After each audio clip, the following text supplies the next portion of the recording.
पारोळा येथील कसगाव रोडवर चोरट्यांनी कमालच केली आहे. एका भाजीपाला विक्रेत्याचा भाजीपाल्यासह 8 तावडे व तराजू काटा असे सुमारे 15 ते 16 हजाराचा मुद्देमाल चोरून नेल्याचा प्रकार समोर आला आहे. त्यामुळे परिसरात संताप व्यक्त होत आहे.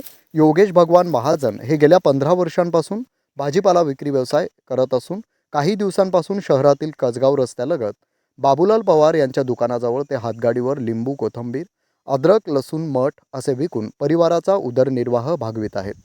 गुरुवार दिनांक 23 एप्रिल रोजी नेहमीप्रमाणे रात्री 8:30 पर्यंत महाजन यांनी आपला सर्व भाजीपाला तावडे, तराजू काटा असे दुकान आवरून हातगाडीवर बांधून पवार यांच्या दुकानाजवळ ठेवून ते घरी निघून गेले.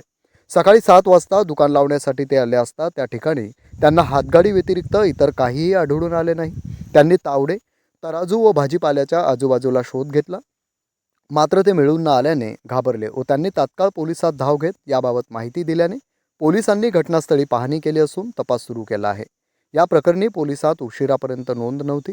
दरम्यान राष्ट्रीय महामार्गापासून 30 मीटर अंतरावर मुख्य रस्त्यावर हा प्रकार घडल्यामुळे नागरिकांमध्ये चिंता व्यक्त होऊन गस्त वाढ करण्याची मागणी होत आहे.